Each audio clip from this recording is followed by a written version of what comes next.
Yeah. What's up, guys? All right, so I think we can get started, man. You guys ready? Yes, sir. Awesome, man. You guys are in for a treat. Let's get into it. So I'm gonna share my screen here. Boom, boom, boom, and boom. Can you guys see that okay? Yes, sir. All right, cool. So I'm going to shake it up a little bit today. I had some really good insight these last few days, and I've been called to share this message with you guys. A little bit about me, if you don't already know, I've done over 300, almost 350 business breakthroughs. And what's cool about that is you get a lot of data. It's not quantitative data. It's just I get to absorb a lot of data of how human behavior works, especially business owners.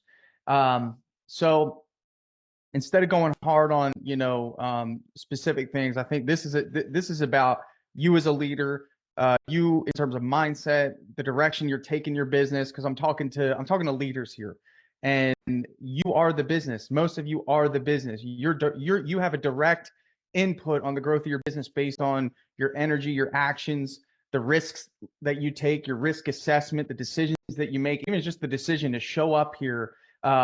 Hopefully you're going to get something that takes you to the next level. Now, I know you have a lot more clients, Lucas, than 14. So either a bunch of people don't like me, which is fine. I'm okay with that. Or there's some limiting beliefs there about being taught, being mentored, and being coached. Okay. Because usually when you're taught, mentored, and coached, you then are faced with a decision. And that decision is to take action. Right. And if you don't take action, you then obviously, you know that when you try to come back the next week, the expectation is action is to be taken. Good example is my friend Spencer there. 2 weeks ago, 3 weeks ago, I said, hey, man, get open phone. This is something I'm seeing an area where I know that you can improve, and I want you to do open phone. Now, I'm using you as an example, Spencer, but this was good because off the bat, you had a lot of opposition to that. You're like, wait a minute, the system I have now works. I don't want to implement something new. I don't see the value in it right now. And then come to find out, you're like, dude, that was a game changer. I can't believe I waited this long, right? Gosh, it was. I mean, even my office admin's like, why didn't we have this for 3 years? I mean, she just the fact that you can record the call. She's like, I had a call with a phone with a client on the way driving to our office, and she said, "Oh, I'm so glad I can I can listen to my own calls." And there's like 1,000 reasons why I should have done it. Right. So my mindset in business is if I can do it better, if I can do it faster and more efficient, it's a no-brainer. I don't count the cost. And that cost could be in time or it could be in money. So it's important for you guys to understand that this is a requirement for winning business owners. It's not a requirement for all business owners. Remember, I had 350 business breakthroughs. I think Michael listened to about 250 of them. My guy there, probably my biggest podcast supporter. I appreciate you, brother. And what you'll find is that some people get excited, right? They get amped up because usually I get 1 hour with you. If I'm with you one-on-one, you're going to get a good hour of me giving you direction, and I'm going to tell you exactly what I think you should do. Now, whether you do that after that call, you're excited, and there's people that genuinely look me in the eye and say, I'm doing this. I'm excited. Something happens. There's a drop off. And if you guys can identify that in your business, and you can identify that in your mindset and your personality, the quicker you can identify it, the faster you'll get from point A to point B. Okay. So the mindset here is fearless growth. Now, there's a lot of apprehension. You may have a lot of different ideas about what success looks like to you. We all have a different definition of that. My first assumption is that most of you, if not all of you, are not in business to get filthy rich to the point where you can take over the world. I know that for a fact. I don't think that's the case. I think that there's something deeper that drives you. And I don't think it's just making money. It can't be because I just don't see that out of this group of people, the ones that I've met and the ones that I'm going to get to meet. And I just don't feel like that's the motivation. So we got to find out what that is, and we have to tap into it. And I want to help you understand that fearless growth with whatever decision you made to quit your job, whatever that was, when you first started your business. That's why I love coaching people that just start their business, because really my goal is to really instill confidence in them, because I know if I don't do that, they may regress, and they won't be able to handle the slow times in the early on, especially if there's liabilities, right? And you quit something that was secure and now you're insecure. You don't have the safety net. So the topic is fearless growth. And I want you to understand that faith takes a precedent here. Faith is a big part of business, right? Because essentially you wake up every day and you don't know how many phone calls you're going to get. You don't know how many leads you're going to get, right? Lucas is cranking leads, but some days, you might have one or none, right? And you don't know where that next job is going to come from. We have a good idea based on previous experience, but we really don't know, right? So having faith, waking up, if you give your best effort and energy and attention to your business, ideally you're going to find success, right? So the goal here is to utilize faith as a driving force to push you through fear. Now, once you've got faith, right? In other words, once you have a belief in yourself or something greater than you, then you have a feeling of confidence. And I feel like this is the turning curve, right? And we need to capitalize when we start to feel confident. And I believe that confidence is when we walk in alignment with what our purpose is, right? So, in other words, we start off with fear, right? And I want to take you back to when you first started your business. There was a lot of fear there. There was a lot of like uncertainty. Am I going to make it? Is there room for me in the market? And I know this for a fact because I went through this. I remember looking at companies in my painting business in the area that have painting businesses that had 25 reviews and thinking, damn, how am I going to compete with these guys, right? That was a real thought for me. I thought, man, how in the world am I going to get that many reviews? And how in the world is someone going to choose me over a company that has a van, that has employees, that has a logo? And I'm just, scraping on by with my dad in a beat up truck and a Honda, hoping to win some jobs, right? So there's a lot of fear there, but there had to have been a certain level of faith for me. I had to push through that fear and I had to say, you know what? I'm going to give it my best shot. I'm going to go out and I'm going to expect a great result. Okay. And that's the mindset that we have to have with every area of our business whenever we pursue something new. And then from that point, once I convince myself that the result is going to be of great expectation, at that point I have confidence. And that confidence is really saying, okay, I'm walking in my purpose here. I have the right intentions, I have the right mindset, and ultimately that's going to lead me to the result that I'm after. That gives me confidence. That's the purpose. Next is to identify that the purpose is truly the pursuit. I think all of you guys enjoy the pursuit, the game. I call it the game, right? This is a game that we all love. This is a game where we get wins, get big wins. Sometimes we get losses, but the upside's hot, right? The game is what we're after, the pursuit, right? I don't think we get as excited when we get a check as we do when we sell that job, right? That's what I mean. And I don't think selling the job is the excitement is the money. It's the progress, right? We sold the job. We got another job for our team. We got another job for growth, right? Something that we did that's new is working, right? Lucas got us some new leads from a new Facebook ad, and this customer mentioned it, and guess what? It worked, right? So I don't think the happiness comes from the money exchange, the deposit. It comes from the idea that you are walking within your purpose, and that is part of the pursuit. At the end of the road here is the destiny, guys. What are you after? What are you looking to achieve? And really the goal here, guys, is to identify what is going to satisfy you. And I think in any pursuit, we always look to what the end result is. Many of us are operating blindly right now. And I think that is a major problem, right? It's almost just, and again, we can look at a lot of examples. I'll say that if you had flight coordinates and there was no coordinates, you would find yourself lost at the end of the flight, right? So there has to be something that we're striving toward. Again, I go back to the beginning of this coaching session. It's probably not making a ton of money so you can take over the world or get yourself a mansion and serve no one but yourself. I doubt that. You probably won't get very far. So we have to understand really what encompasses the destiny of what we're after, and that's who you serve and who you impact.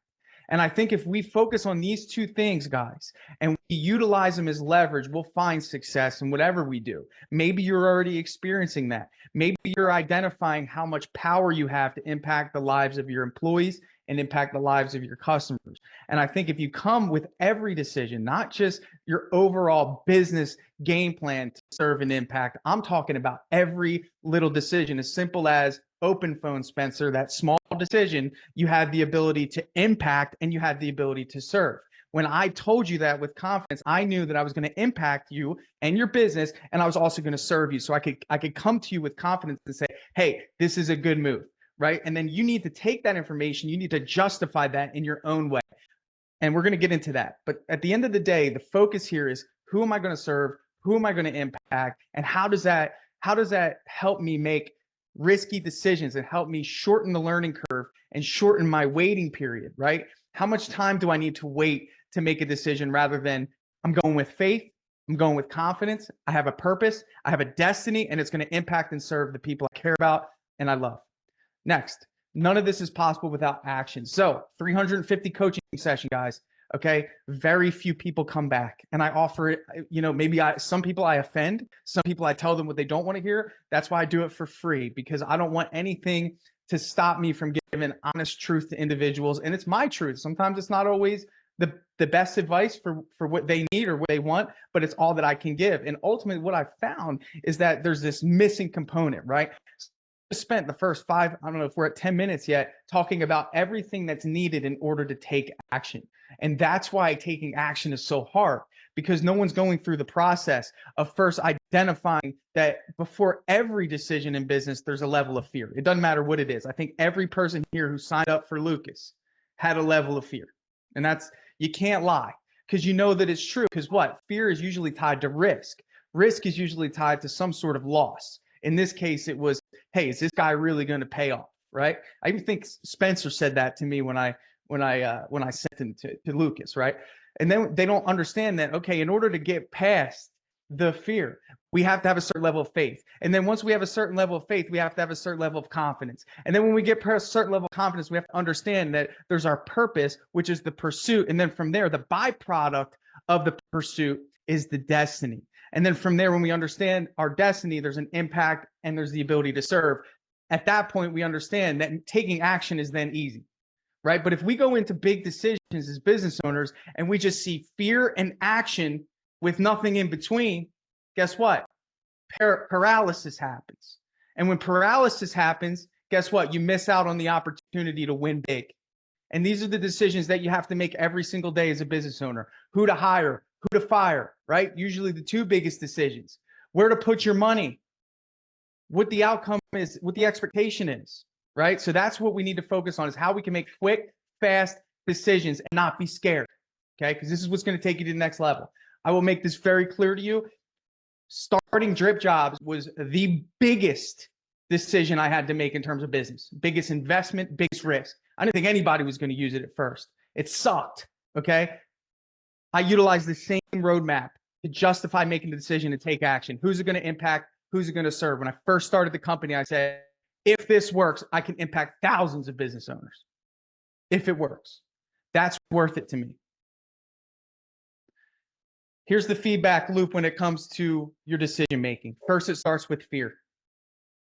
Then there's faith. Then there's confidence, destiny, purpose. Once you have the confidence, you can take action, and then you get a result. So that's the first half of decision making, guys.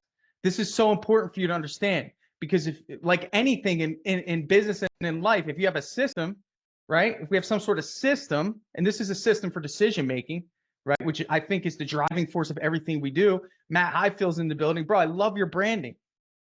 You spent a good amount of money on that, brother. Was it risky at first? Big risk, right? You're muted, but I got you. I don't know if you're trying to turn on the mic. Yeah, my bad. I was in another window and trying to switch. You're good, brother. Stuff like that. Yeah. Big risk, right? Definitely expensive and risky, and we're taking risks all the time with upping marketing budgets and trying to hire a sales. I don't know if you got a fan right there. You got a fan right next to that mic, maybe? There you go. My computer going up. Is that better? A little bit better, but big risk, right? Yeah, definitely big risk. Let me ask you this. I could be wrong, but at one point you had a lot of fear, and then you justified to yourself. You're like, wait, I got to have an element of faith, right? I got to say, hey man, I got to do this, because what? The impact could be great. Yeah, right? Absolutely. Right? And then you took the action. Now you got a result, and it seems to be everyone's talking about how great your video is and your branding is. You took the risk, and guess what? I bet you're inspiring others to do the same. Yeah, Pretty cool. absolutely. I've got a few people reaching out about the rebrand. Pretty cool stuff, right? Yeah. Pretty cool stuff. You got some background noise. I'm gonna mute you so I can finish up. That's Sounds good. okay, brother. Appreciate it. Well, I'll let Lucas do it. So great example, guys. So I love reverse engineering decision makers that take this risk, and he might not have had a reference point. He might not have had another guy in the painting industry that did what he just did. I think it's great, man. I think I love it. I think what you did is awesome. So I like to look at it like this. Who will it impact? I like the word bless. I think that in business, you have the ability to create blessings for individuals like nothing else. I think if I reverse engineer, all the different blessings that I've created through my business, I wouldn't be able to do it. It's just too many. And they could be micro blessings. It could be the ability to create a place where someone who's trying to support their family has the ability to get a loan on a house. Where did that come from?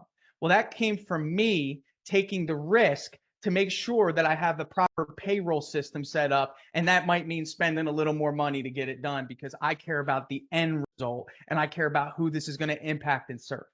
Every decision I make in my business starts with who can I impact and who will I serve? And from that point forward, it's an easy decision. I'm making the call. I'm saying, okay, this is it. It'll come back to me, right?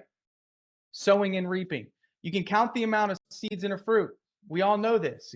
We could all count the same amount of seeds in this fruit, but we can't count the amount of fruit in a seed. This is such an important concept for you to understand, is that the impact of that decision, Matt Highfield, you don't even know, brother. You don't even know what that's doing online. You don't even know what that's going to do for your customers. You don't know how that makes your employees or your subcontractors feel, right? You have no clue. There's no way you can quantify it, my man.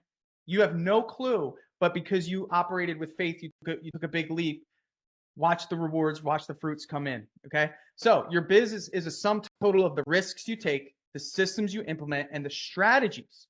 Guys, get this, the strategies you refine, okay? So your business is the sum total of the risks you take, the systems you implement, and the strategy you refine. That's it. If we had to create a sum total of what Spencer did this month, we would look and say, okay, Spencer, what risks did you take? What was risky, right? And then what systems did you implement? And then what strategies did you refine? We'd be able to get a good assessment of Spencer's growth as a business. And guess what? The reason I'm having this conversation with you is because it's up to you guys. Most of you guys don't have a big office team, a board of directors. You guys don't have departments. It's you. So if you can't do this and you don't have a certain level of, I'm going to put it like this. If you don't care about things that aren't going well in your business and you don't have a certain level of discipline to implement new ways of doing things, I'm sure at one point Matt said, you know what, this brand is in alignment of where I'm going. And I want it to be in alignment of where I'm going. There was a certain standard there, right? Same thing with you, Spencer. You changed your logo, right? There's a certain standard there, right? In other words, maybe you left a marketing agency that wasn't giving you the results that you wanted, and you made a decision to go with Lucas. That was a standard, right? You said, this isn't where I'm heading. You can't be in alignment with me. And Lucas knows, we have conversations about this, is that we need to keep the foot on the gas because these guys are high performers, right? We got to be innovative here, right? So I'm going to give you guys a framework. It's a 1, 2, 3 business action taking method. I use this in drip jobs.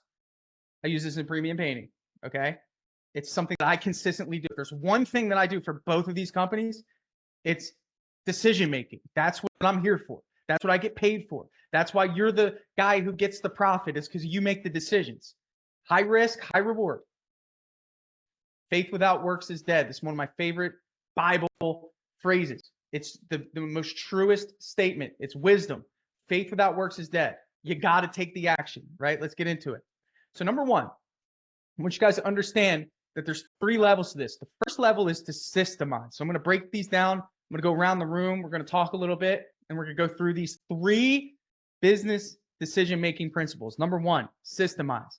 So this is when you're in the idea stage, right? You have no process at all, right? This is just an idea. And this takes me back to the beginning of my talk, guys. This is where it all starts, right? And I'm going to use Max. He's just a great example. He had the idea of getting the wrap, getting the new logo, the new branding, right? So no idea, no process, the idea stage. Then we have to implement a new system. right? So this might be a little bit different, but I'm going to give you an example. So currently in my business, well, not currently, a little while ago, we had no process for ordering paint. Like it was terrible. It was like anyone with a pulse can call the paint store, right? And I'm like, okay, I have an idea. What if I remove the phone calling from the field, right? Because my guys are sitting there on the phone on hold with the paint store. I have no way to audit this. So in other words, if the paint store says they said 6108 and my guy says, oh no, I said 6104, I'm in a pretty tough position. It's us versus them, right? And some of my guys have an accent. I just wanted to avoid that altogether. Also, I wanted to monitor what they're ordering, right? I want to know, what are you ordering and why do you need so much, right? Usually the question, right? I don't know, those of you that provide paint. So I needed to create a new system. I had to systemize this. I had no process for it. I had to systemize this. And this is something that you guys should be looking at in your business every single day. It's like, what is something that I don't have a process for? I got to create a system. And I just want you to know that some system is better than no system, right? So don't get caught up in perfection. It's like the person who wants to write a book. He wants the book to be perfect, but he just doesn't understand that a book has to go through so many phases of editing and auditing and changes and refinements, right? So some system is better than no system. Drip jobs in the first 3 months, which was terrible and buggy and crappy and just awful, was better than no drip jobs, right? I had the idea. I still have the idea of what it's going to be. It's not there. It's not even close, but it's better than not having it. And it's better than not being able to work on it, right? So don't get caught up in having the perfect system. Start with having a system for everything in your business. So what I did was I created a group chat and I said, okay, all the managers, you get to come in this group chat and group me. And if you need paint, you put your order in here. The name and the paint number, how many gallons and what store. That is our new process. That is our new system, right? And then the office admin orders all the paint. One person handles all the orders. And guess what? Through OpenPhone, everything's recorded. And through our group chat, everything's documented. And I can't tell you how many times we've referenced one of those two things since I've done that, right? I systemized something that had no system. This is what I'm talking about. So my question around the room, Lucas, you can call on a couple people. I just want 2 answers just to kind of get the juices flowing here. What business action is currently, okay, a bottleneck with no SOP? Okay. I'm gonna call on the newbie, Mr. Paul Snyder.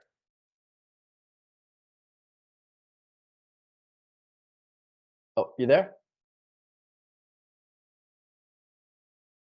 He might be in a meeting.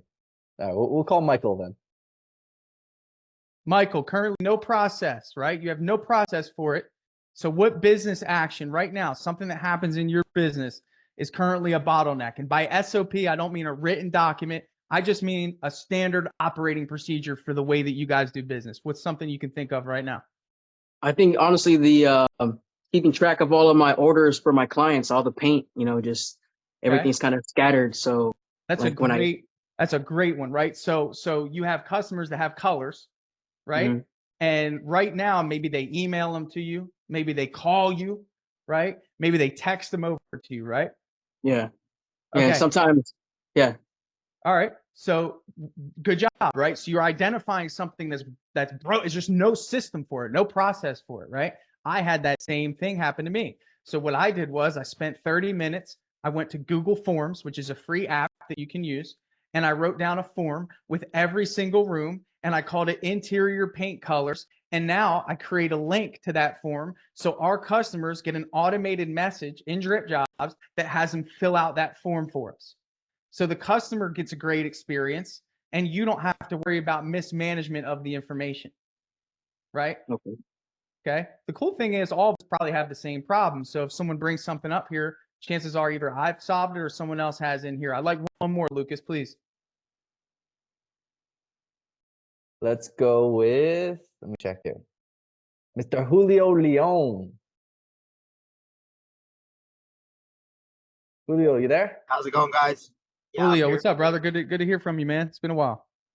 Yes, sir. I would say how we do sales. Like, I'm the only sales guy, and I don't have a process to put someone in sales as of tomorrow if I would need it. So that's what I'm trying to figure out Got it. right now. Got it.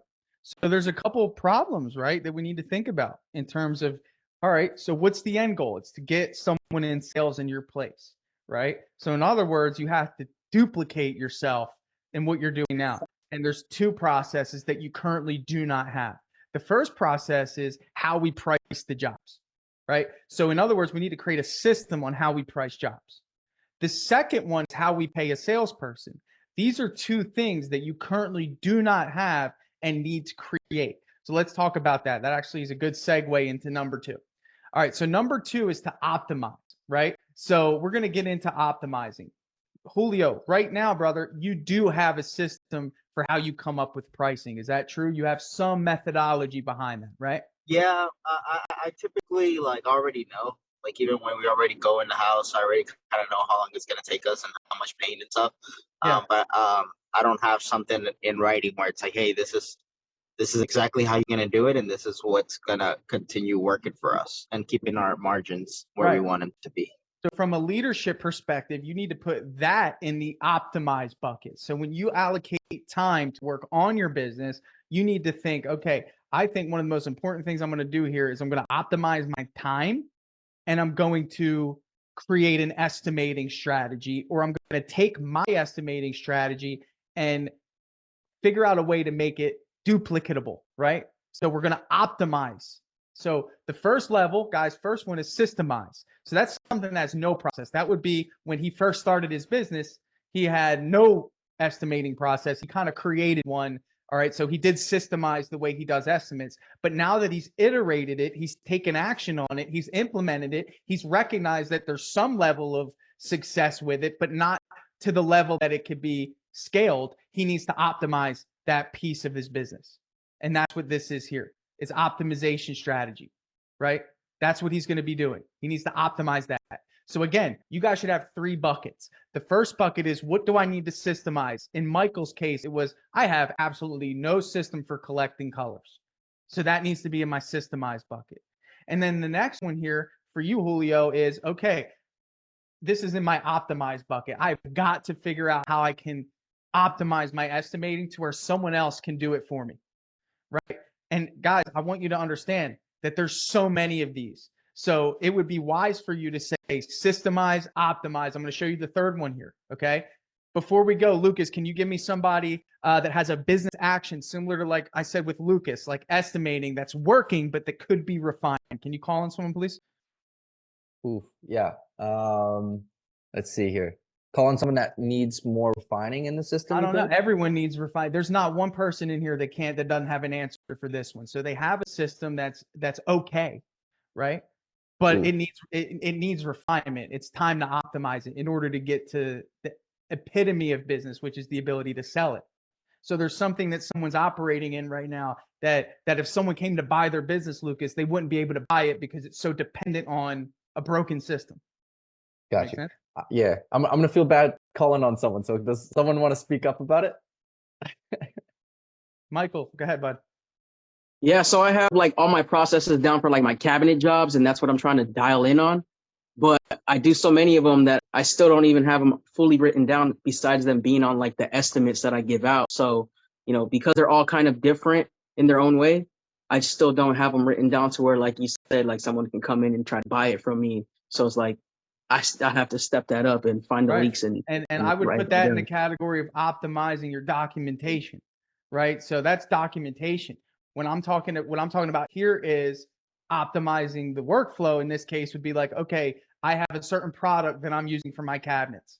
Right now, the dry time is really long on it, or I'm getting a lot of drips, or I'm getting a lot of sags. What else is out there? Envirolax, Centurion, Malesi. Do I need to optimize the product to create a better product for my customers? Right? You see how the difference is? So you're right. There's the optimization of your documentation. Hey, Chris. There's also optimization of the actual production itself. So keep in mind that they're different, but again, that's a great one. You're like, hey, I have this documentation I need to optimize, right? Okay, All right, last one, guys. Revolutionize. This is the final chapter of the three, okay? Revolutionize. This is when you have an old system and you need to create a new process. You need to start over again. This old system is not working, right? So in other words, this usually happens in the case of maybe you didn't have a lead nurturing system before because you never bought leads, right? But you had some way to contact people, but the old process just doesn't work. So you implement drip jobs or something like that. That is a new process in place. So you have an idea. You're like, okay, I need to follow up with people. So in this case, you seek out a product, you land on drip jobs, and it follows up with people, right? So this is a revolution. This is you're revolutionizing it. Generally speaking, everyone that signs up for new software revolutionizes their way of operating on the cloud, right? Like that's a revolution. So again, the example would be a new way to communicate with customers. So what new process and system do we need to implement to handle this growth? Now, here's another example. I won't call on anyone because this one's kind of tricky. You have to kind of think about it. Generally speaking, this is in your growth bucket, revolutionize, right? So maybe you're a painting business and you're getting requests for cabinet refinishing. And you say, you know what? I need to revolutionize our process for doing cabinets because the way we're doing it can't handle the new demand, right? So in other words, Lucas, with me, you got us in Gainesville, right? It's a new town, it's a new city. So we need to revolutionize our estimating process to be able to handle estimating in two cities because I'm trying to handle the growth now. So it's not that our old system was broken.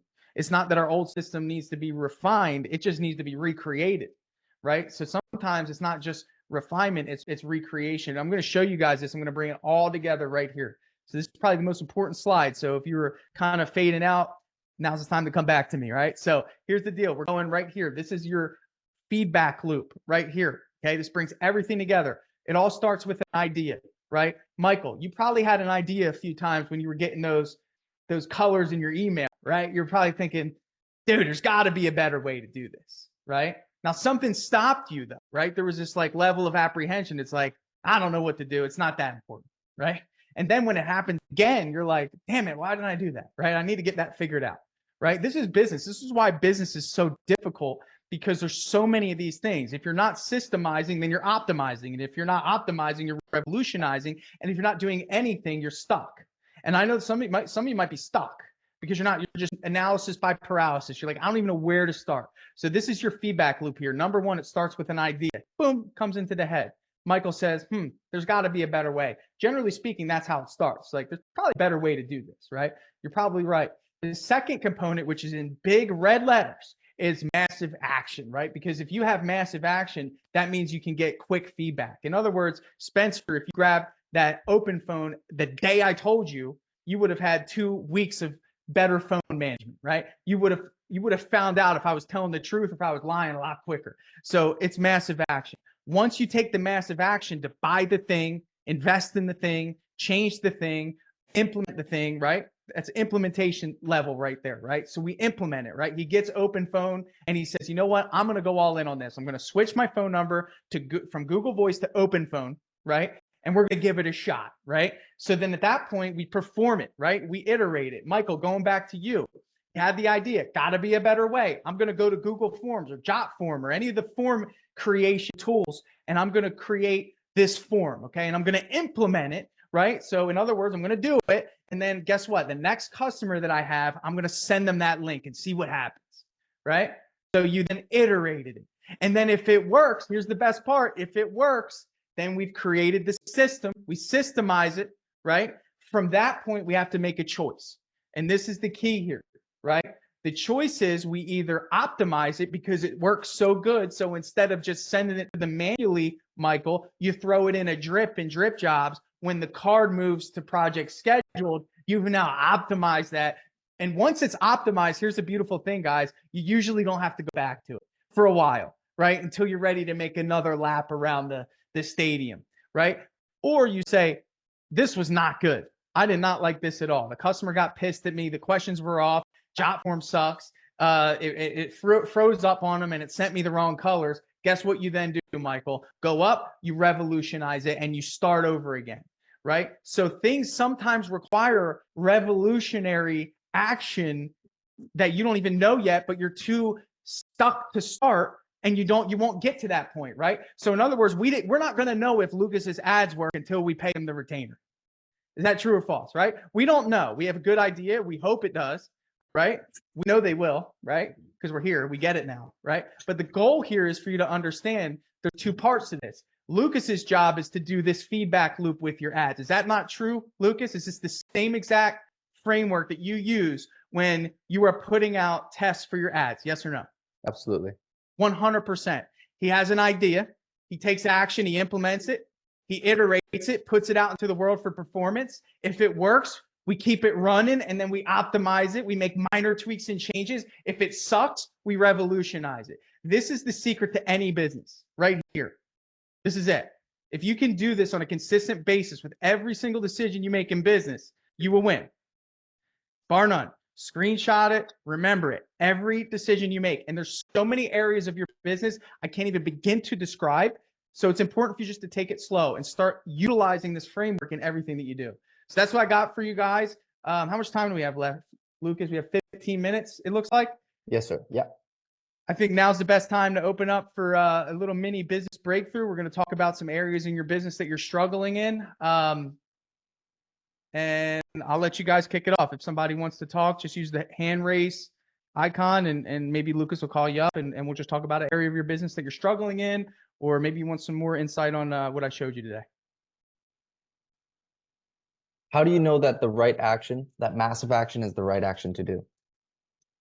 Any action, man. And that's the thing. We don't know. You never know. That's why it's so difficult, right? Mhm. And that's the thing. But usually we use reference points to make decisions. And again, I think Spencer, first of all, I took the biggest risk engaging with you because I was probably the first one, right? I said, hey, who's this guy? This is risky, right? So then ultimately I led the way and I met Spencer. And Spencer looked at me and said, okay, well, Tanner seems to have good results. I trust Tanner. I might get good results with Lucas. And that continues to snowball. But the thing is, that's different because this is about working with a vendor. Generally speaking, Spencer's business, his market, his people, his products are all different and only relative to Spencer. So Spencer might call me and say, hey, Tanner, how much should I pay my team?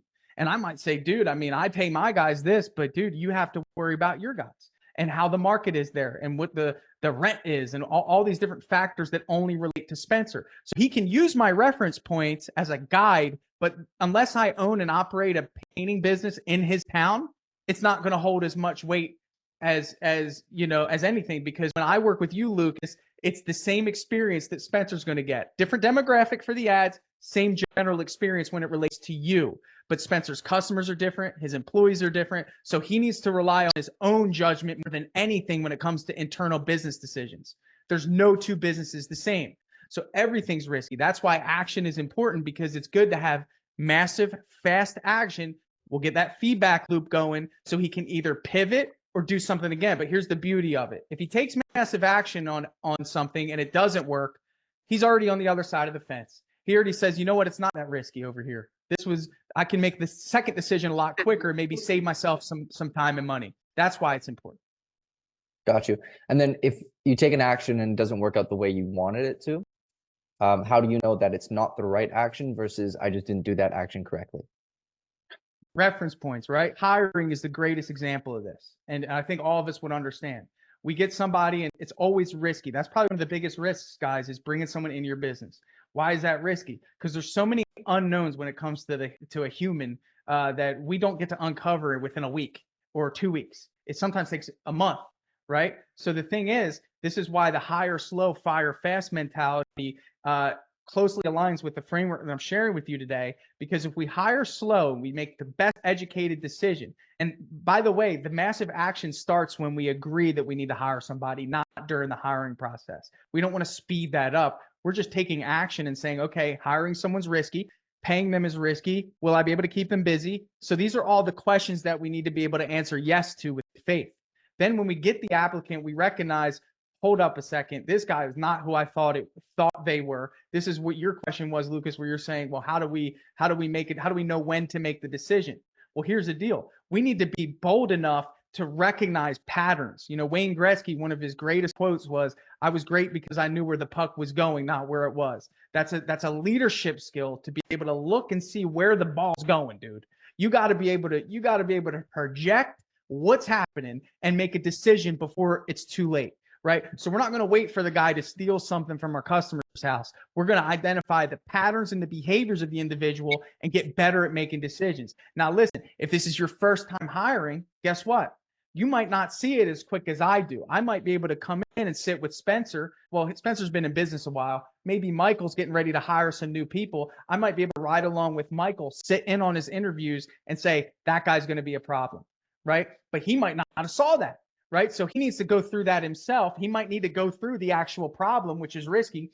He might have to have somebody that steals on his job site to recognize what not to do the next time. But if he sits and says, I don't want to hire anyone, I'm scared to hire, he's missing out on all those lessons, Lucas, that naturally have to come for someone to be a great business owner and to be able to read people. That's how it works. Love that, dude. Thank you. We got Ryan has his hand up.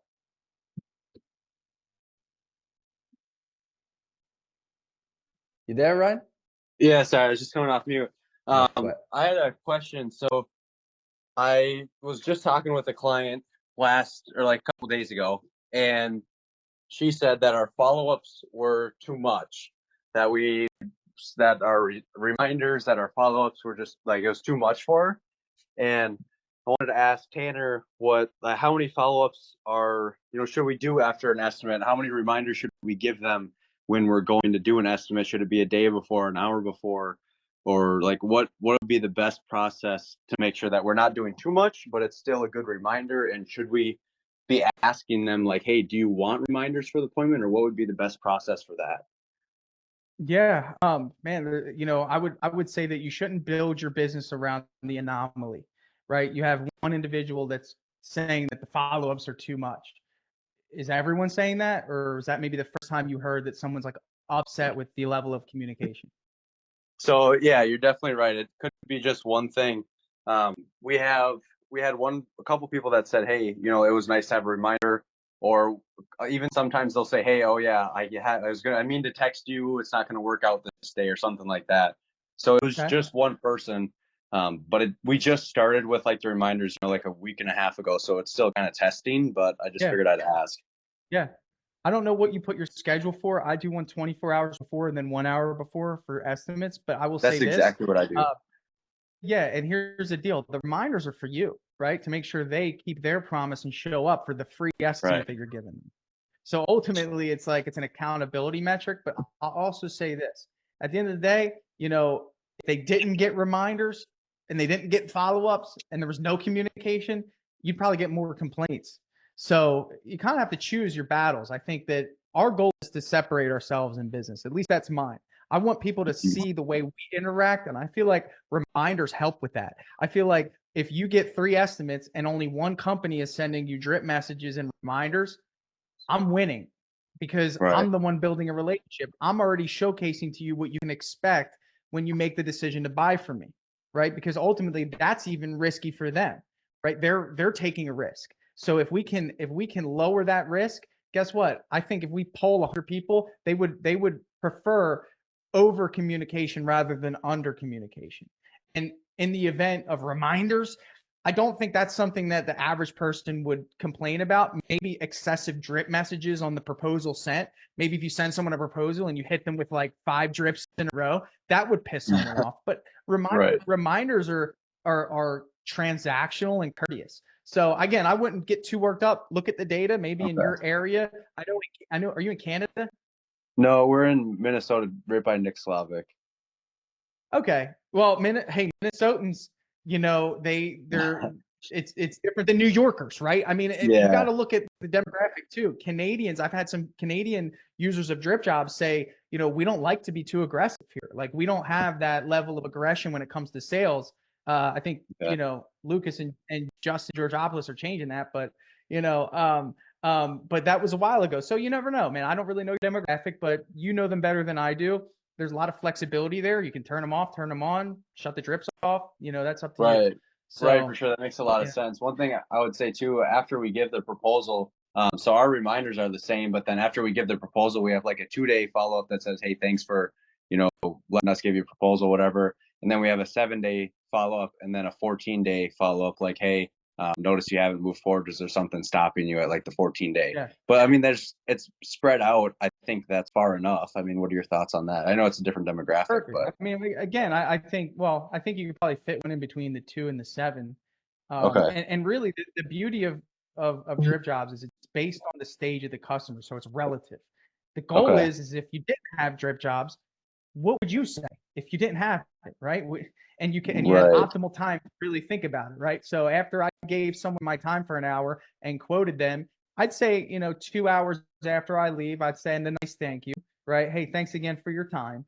And then maybe 3 days later, I'd say, hey, just checking in. Have you had any questions? Are you thinking about it? Where do we stand?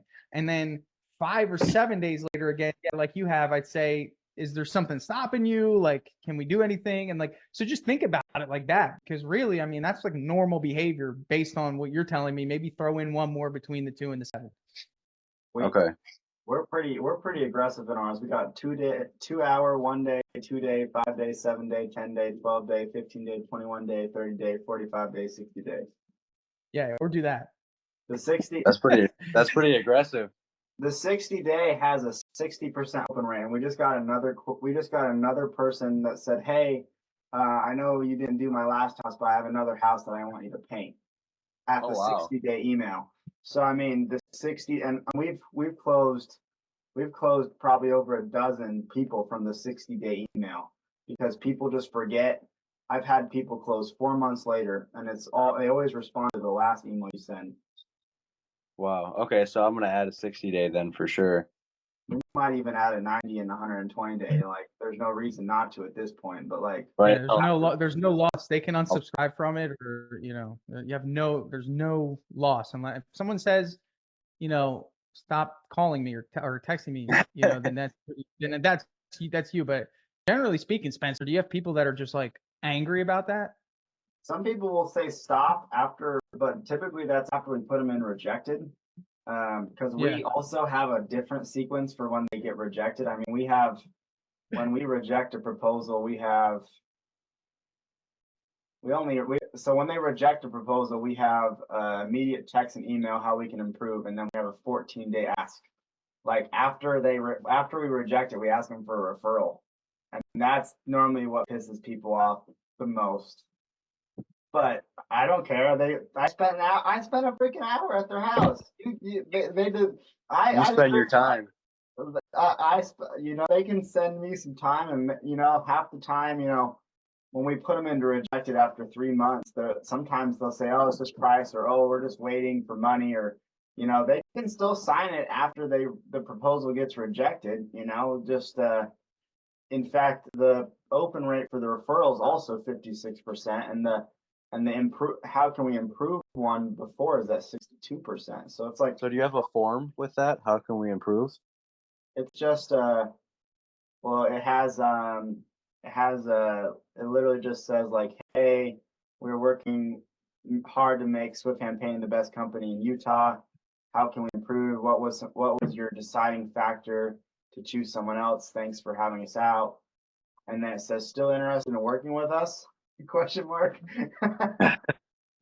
Hey, Ryan, I just want to say, being Spencer's partner at the beginning, I was like really worried about it too. But I'm like, hey, if it gets us 1 or 2 sales more than we would have gotten, who cares who's pissed off? You know what I mean? Like, they're not going to be so pissed off they're going to go write you some crazy reviews or anything. So it's definitely more valuable than not, for sure.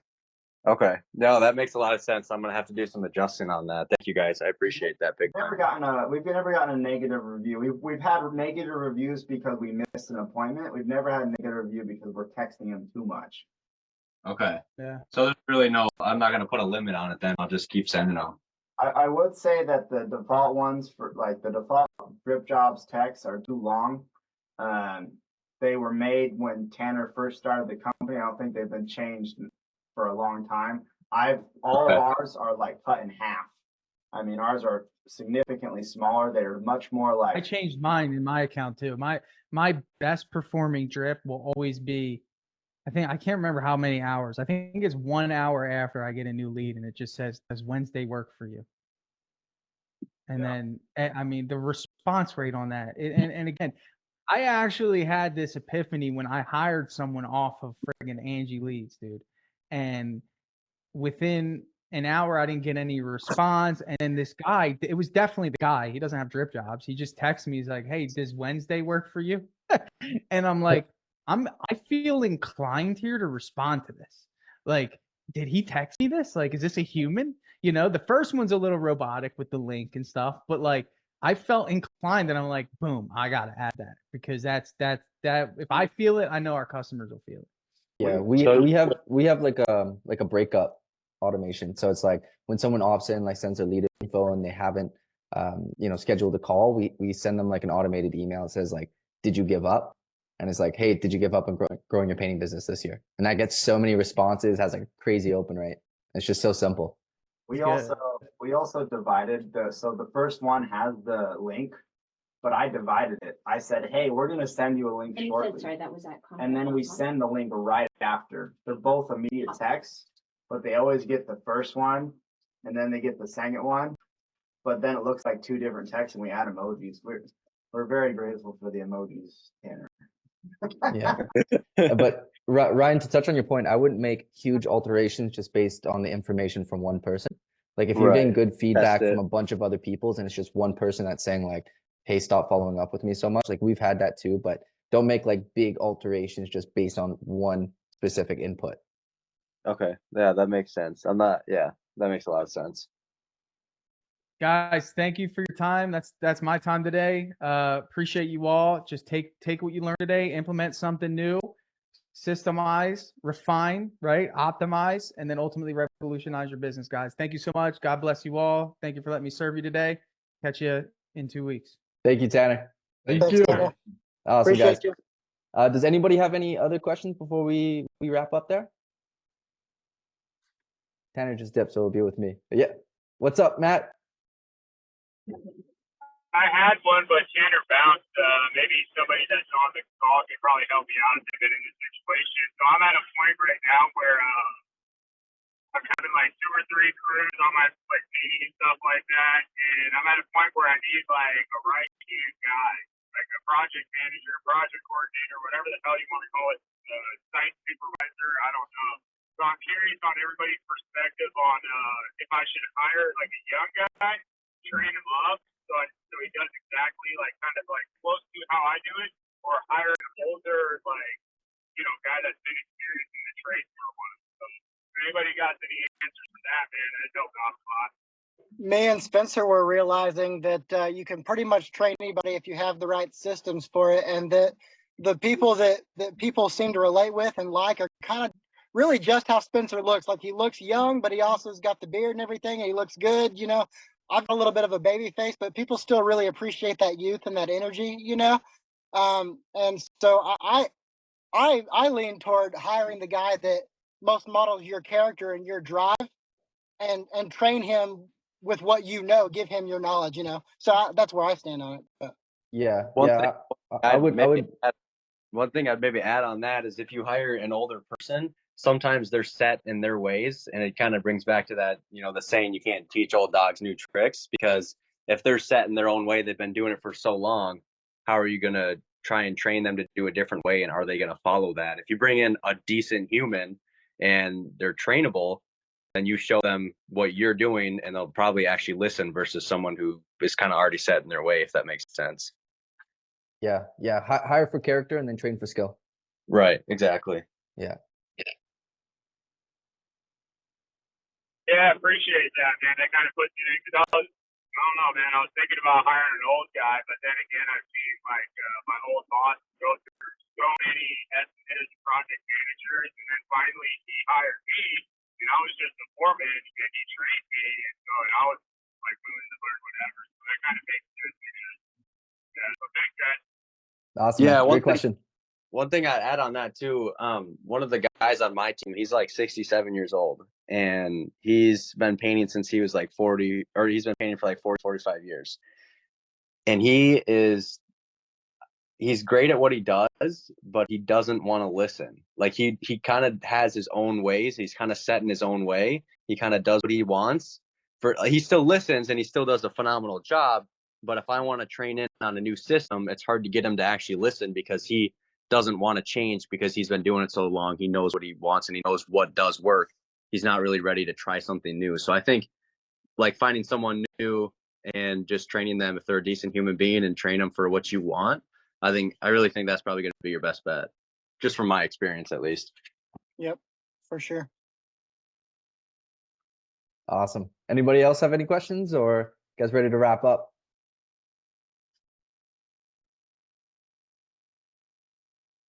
Bueno, awesome guys. I'm all good. Yeah. Perfect. That was a cool one today, huh? With the presentation and everything.